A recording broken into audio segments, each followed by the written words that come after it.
Dès l'origine, les religions ont été présentes dans la construction européenne. Elles ont bien compris que les enjeux y sont importants pour leur avenir. Pour les églises, un des moyens de renforcer leur influence consiste à s'infiltrer dans la gouvernance des États et de l'Union européenne pour chercher à en influencer les décisions. Le principe de laïcité politique, qui est la séparation des églises et de l'État, n'est pas encore totalement acquis dans tous les pays européens.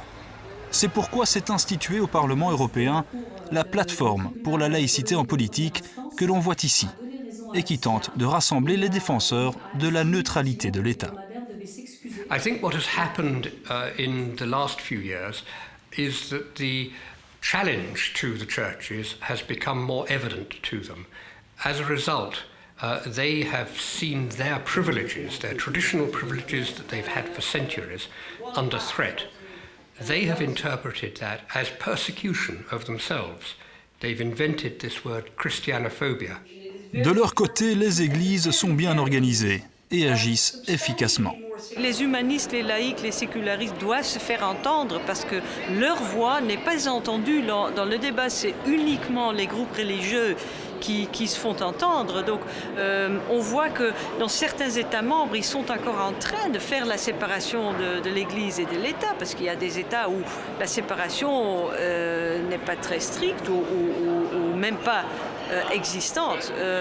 Mais on voit qu'en même temps, on fait le même débat au niveau européen. Actuellement au Parlement, on débat encore de savoir si l'Europe doit promouvoir la laïcité politique au sein des États membres. Ce simple fait est inquiétant et démontre que l'influence des églises est encore très importante. En réalité, les églises ne font que reproduire au niveau européen ce qu'elles faisaient depuis très longtemps et qu'elles continuent de faire dans les États membres. Les exemples d'immixtion sont nombreux. Nous en avons choisi 3 qui illustrent bien ce phénomène et qui invitent les défenseurs de la laïcité à rester en état d'alerte.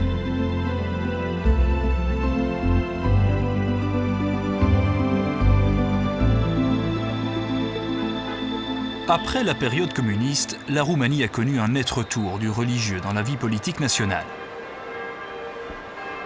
La population roumaine est à près de 90% de confession orthodoxe. Les athées et les agnostiques ne représentent que 2%. Le reste se répartit entre différents cultes. L'Église orthodoxe fait partie intégrante de l'identité nationale et pèse sur le fonctionnement de l'État. Les difficultés rencontrées pour l'enseignement de la théorie de l'évolution en sont une illustration. L'Église orthodoxe roumaine est créationniste et enseigne donc que Dieu a créé le monde en 6 jours et qu'Adam et Ève ont vécu en côtoyant des dinosaures. Cette croyance est pourtant formellement contredite par la science et en particulier par la théorie de l'évolution de Darwin. Cette théorie dérange l'Église orthodoxe qui la conteste en partie. Ce n'est que depuis 2009 que les élèves entendent parler pour la première fois à l'âge de 15 ans de la théorie de l'évolution au cours de biologie, et seulement pendant quelques heures. Ils approfondiront le sujet à 18 ans. Or, le créationnisme est enseigné au cours de religion suivi par presque tous les élèves depuis l'âge de 7 ans jusqu'à la fin des études. Le résultat est que, au mieux, les élèves roumains reçoivent durant 12 années des cours de religion affirmant les thèses créationnistes et seulement durant quelques heures des cours de biologie sur la théorie de l'évolution. Encore faut-il que le professeur de biologie ne soit pas lui-même indécis à ce sujet. Da, deci predarea evoluționismului separat de creaționism, deci în opinia mea, cred că nu e foarte bună, ca să zic așa. Deci ar fi bine dacă s-ar putea băga și evoluționism și creaționism ca să copilul ca să înțeleagă. Ca acum v-am spus, sunt 50-50, deci jumătate-jumătate ei. Și poate așa ar înțelege mult mai bine și evoluționismul și creaționismul. Des années de cours de religion pour quelques heures de théorie de l'évolution, voilà qui n'aide pas à la formation d'esprit critique. Cum să existe? Eu cred că Dumnezeu a format prima dată plantele, cum am spus mai devreme, apoi animalele pentru a supraviețui cu apă, hrană și oxigen, apoi oamenii. Cred că teoria lui Darwin este adevărată, omul a evoluat din maimuță Dar și teoria cu Dumnezeu este o opinie, nu se știe deocamdată, dar sunt mai multe religii și nu se știe. Eu cred că mai degrabă ar fi teoria lui Darwin. Că Dumnezeu i-a creat, pentru că de obicei toate documentele care există spun că Dumnezeu le-a format. Primii oameni au fost Adam și Eva. Și nu cred că oamenii se trag din maimuțe. Un sondage récent indique que 73% des élèves entre 13 et 18 ans adhèrent au créationnisme. Les élèves roumains sont ainsi laissés dans un état de confusion. L'association humaniste roumaine s'inquiète de cette situation. Pour elle, l'enseignement de la théorie de l'évolution est largement insuffisant. Pour tenter de se faire entendre, elle organise régulièrement une manifestation devant le ministère de l'Éducation nationale. And we'll do everything we can to put back evolution in biology curriculum and to remove creationism from any scientific textbooks in Romania like this.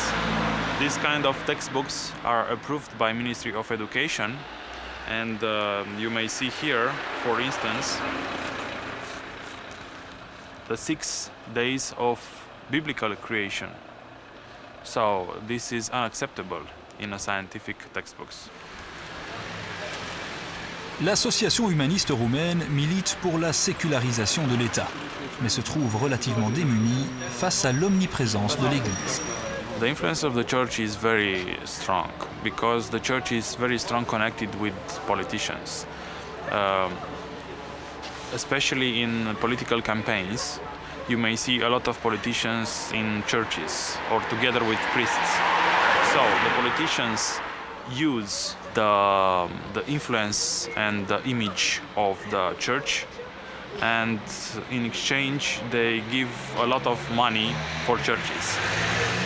If you say that you are not non-believer, many people will think that you are some kind of communist, because you know the communists were atheists, and for many people to be atheists means that you are a communist. Of course, this is wrong. We promote separation between church and state and freedom of thought, conscience and religion for everybody. Not only for Christians, not only for atheists, for everybody. Cet état d'esprit n'est pas partagé par tout le monde, et certains discours ont de quoi inquiéter les non-croyants. Quand il y a un point sur lequel l'Église a une autre opinion que la société actuelle, alors l'Église et même les églises sont réunies pour se prononcer sur les postes de télévision et dans la presse, pas seulement dans la presse ecclésiastique, mais même dans toute la presse centrale, et de faire une opinion. Et le Parlement et le gouvernement doivent tenir compte de l'opinion, parce qu'on dit après 90 que les plus fortes et non pas les plus forts, les plus crédibles institutions que sont en Roumanie sont l'Église et l'armée. Ainsi, la laïcité politique n'existe pas en Roumanie. L'Église conserve une forte influence dans le fonctionnement de l'État. Il existe une situation particulière dans les pays orthodoxes où la séparation État-Église n'a pas été réalisée et où, notamment dans les pays qui ont connu l'expérience communiste, la Bulgarie ou la Roumanie par exemple, les frustrations religieuses étaient compensées en quelque sorte par un fort renouveau du religieux, j'allais dire. Il existe une réinvention de la religion publique dans l'après-communisme qui fait qu'il y a des grands rituels.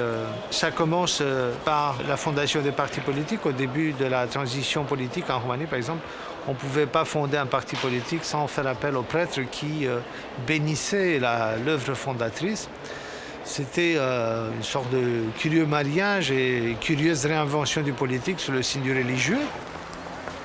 L'Église orthodoxe bénéficie d'un très grand crédit auprès de la population roumaine. Depuis la fin de la période communiste, elle est à nouveau très présente dans tous les domaines. Actuellement, les Roumains sont un peu condamnés, entre guillemets, à suivre l'Église. Parce qu'il n'y a pas de débat en Roumanie concernant la séparation entre l'Église et l'État. Et bon, jamais dans l'histoire roumaine, il n'y a pas eu de vrai débat là-dessus. L'Église roumaine, l'Église orthodoxe roumaine, ne s'est pas construite contre l'État comme cela s'est passé dans d'autres pays européens. C'est une Église qui s'est construite avec l'État. Et même pendant l'époque communiste, il n'y a pas eu de... En fait, les communistes utilisaient l'Église souvent quand ils avaient besoin. Tant que la religion continue à être enseignée dès le plus jeune âge dans les écoles, les Roumains verront dans l'Église un appui naturel pour leurs besoins.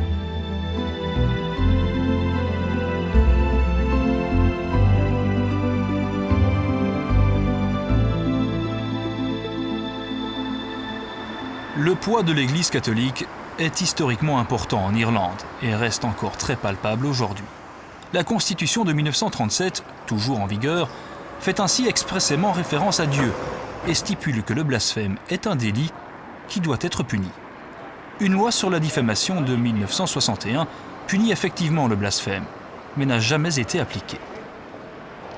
À l'occasion d'une réforme de cette loi, le ministre de la Justice a invoqué la Constitution pour réintroduire un article qui pénalise le blasphème et, à la surprise générale, le Parlement irlandais l'a adopté. C'est la consternation dans les milieux progressistes. I and many others in the Senate and indeed in the Dáil, when this was proposed by the Minister in July of this year, we objected strongly to the definition the Minister was proposing because we said it was very outdated and it was far too broad. So it would cover matters, for example, such as political satire, such as Danish cartoons, that sort of thing, could potentially now become criminalised under this offence of blasphemy. The original reference to blasphemy in the Constitution, I think, was inserted because the Constitution itself was drafted at a very different time in the 1930s. The impetus or the ideology behind it is a very conservative one. A theocratic ideology lies behind the Constitution. There's a clear influence from the Catholic Church. Well, the Catholic Church still retains very strong influence within our civic structures and our political life. Not only does it control the majority of our healthcare and education institutions, but it also has a strong and enduring influence in politics because many of our legislators would be very much guided by Catholic principles still, and you can see that coming out in debates. Le vote de la loi sur la diffamation et son article sur le blasphème est passé relativement inaperçu auprès de la population, qui globalement n'est pas favorable à cette loi. Well, I mean, it's freedom of democracy. Everyone should be able to criticize things if they wish. I wasn't aware of that law at all. I think that's probably an extreme version of it, but maybe it's just to stop people from insulting other people's religion, and that would be a good thing. Ridiculous. Because everybody's entitled to their view. And although it mightn't be politically correct, that's life, you know. People are going to have views and they're going to be critical. Well, it's just beyond belief that they could come up with a law like that. So you should be able to criticise anybody you want, or whatever you want, at any time. I think that's pretty ridiculous. You should be able to say what you want to say and about your religion or whatever, so I wouldn't agree with that.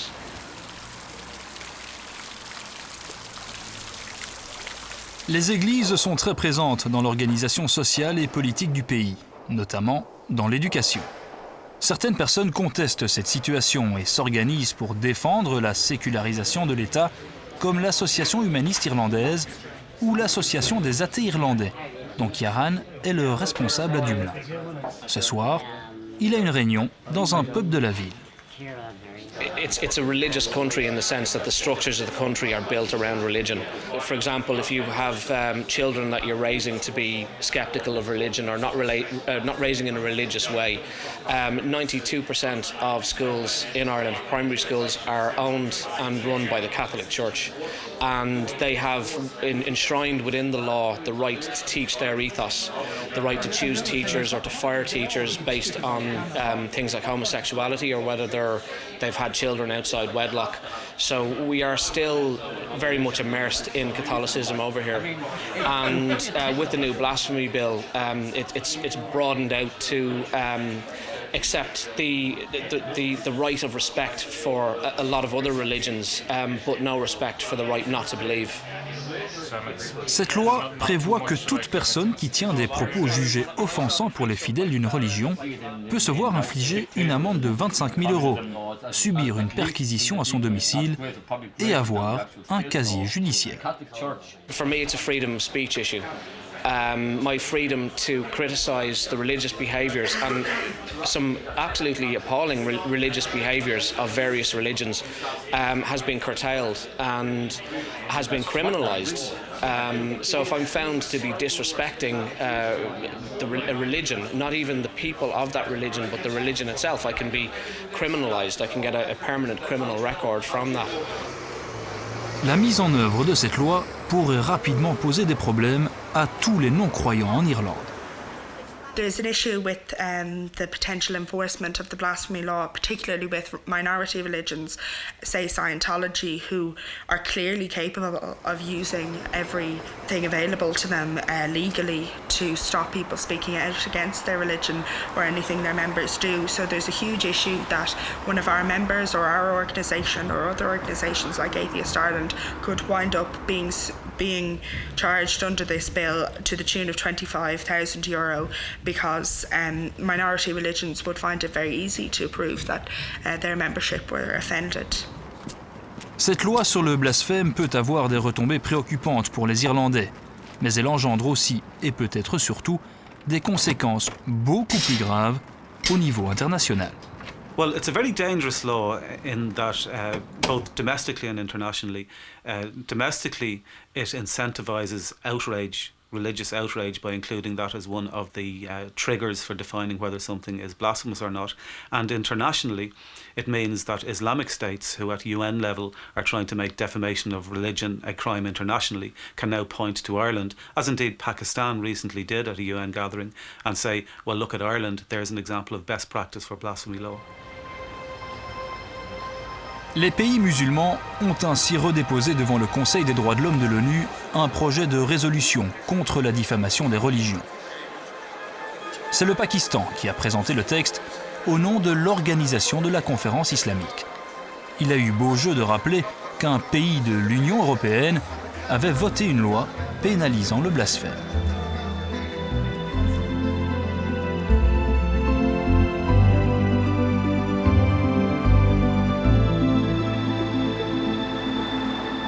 L'Italie est un des principaux centres historiques de l'Église catholique en Europe.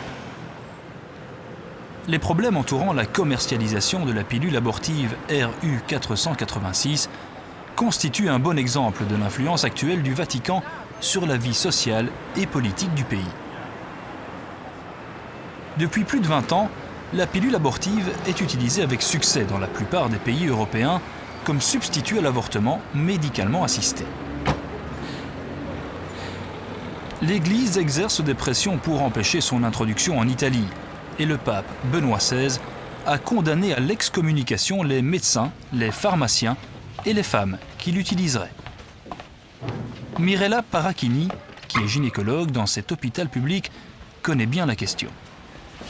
À mon avis, il y a une espèce d'hystérie qui s'est déchaînée sur la pilule abortive parce que c'est très fort comme symbole. Le fait que la femme s'autonomise par rapport à une intervention chirurgicale, c'est quelque chose qui gêne énormément.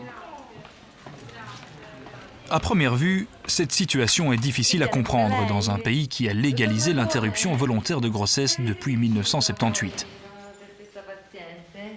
Et pourtant, il n'est pas facile pour une femme italienne de se faire avorter parce que la loi laisse la possibilité aux médecins de refuser de pratiquer l'avortement au nom de l'objection de conscience. On estime à 80% le nombre de gynécologues qui refusent de pratiquer l'avortement. En principe, une objection de conscience a à voir avec un problème de conscience. Il est bien évident que dans la plupart des cas, il s'agit d'un choix pratique, d'ordre pratique. La loi ne prévoit aucun service substitutif à qui fait l'objection de conscience. Donc simplement, il y a moins de travail à faire. Il y a des avantages à ne pas être un médecin qui pratique des avortements.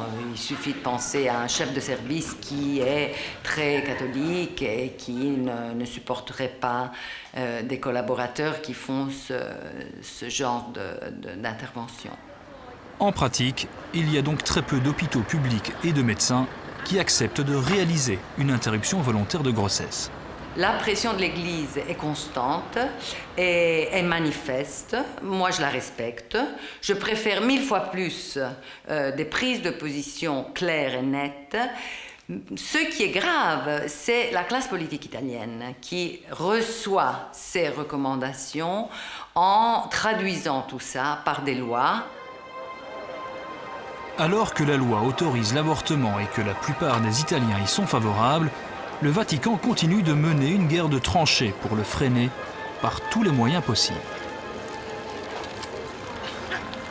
En Italie, l'avortement n'est que l'arbre qui cache la forêt. De manière habile, l'Église catholique réussit à exercer une importante pression sur les différentes instances au pouvoir. C'est bien ce que dénonce l'Union des agnostiques, des athées et des rationalistes, dont le siège est établi ici, à Rome. In Italia un italiano su 7 non è credente, quindi una parte considerevole della popolazione.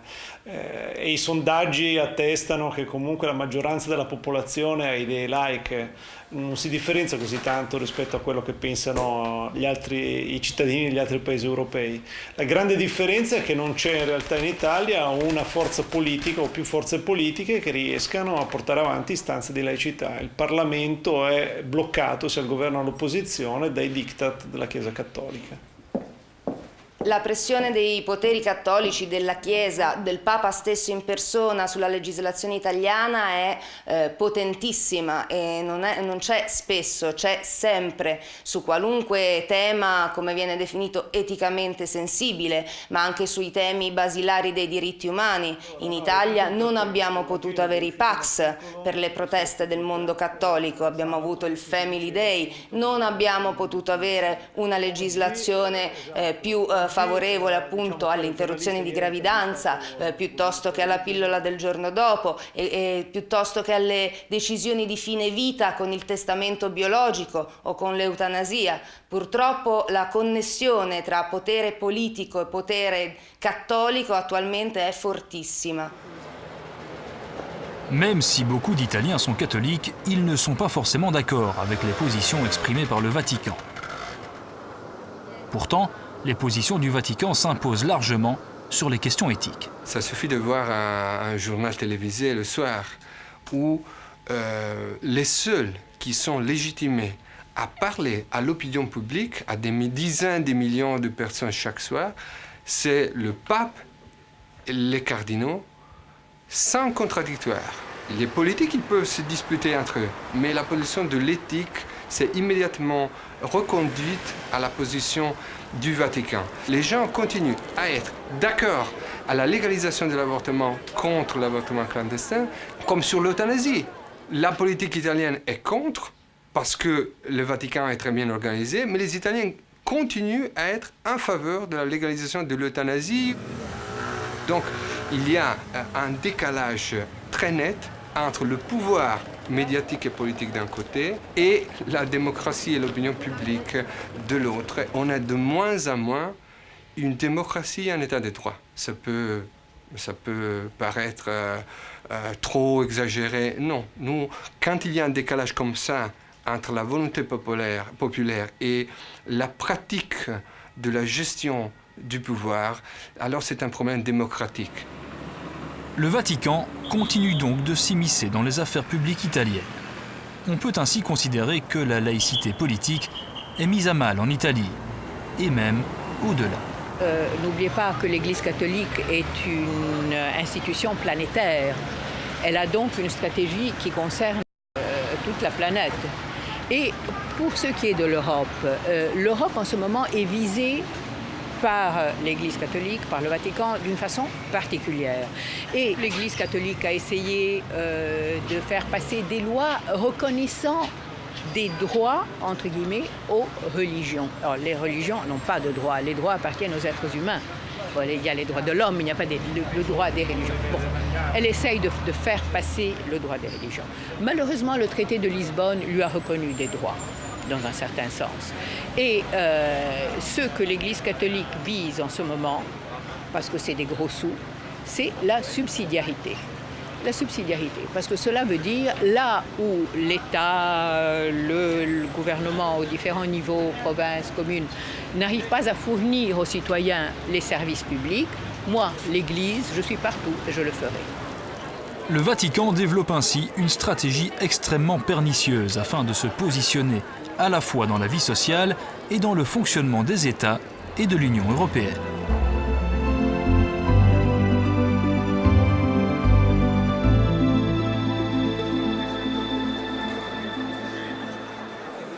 Ces exemples d'immixtion des églises dans la vie politique en Europe ne sont pas isolés. Il y en a beaucoup d'autres, notamment en matière de recherche scientifique, d'orientation sexuelle ou d'affichage de signes religieux. Sur toutes ces questions, contrairement aux non-croyants, les églises sont très structurées et parviennent à planifier et coordonner leurs actions sur le long terme avec une grande efficacité. Le droit de croire n'est pas en cause et doit être protégé. Mais la croyance, légitime et respectable, ne place pas les croyants au-dessus de la loi. Il n'est donc pas acceptable qu'ils cherchent à s'exonérer de certaines lois ou à interférer dans les décisions politiques des États et des institutions. They are welcome in the public square, they can contribute their views, but they should not expect any privilege and they should not expect their views to be given special regard just because they're religious. That's what they do though. And I think this is a phenomenon of the last few years, and it's a growing phenomenon. It's one that we need to be particularly careful to contradict, to oppose at every opportunity. Il est donc impératif que les défenseurs de la laïcité restent vigilants, concertent leurs actions et parviennent à faire entendre leur voix. Car ce qui est en jeu, c'est bien l'avenir de la conception même de la séparation des églises et de l'État.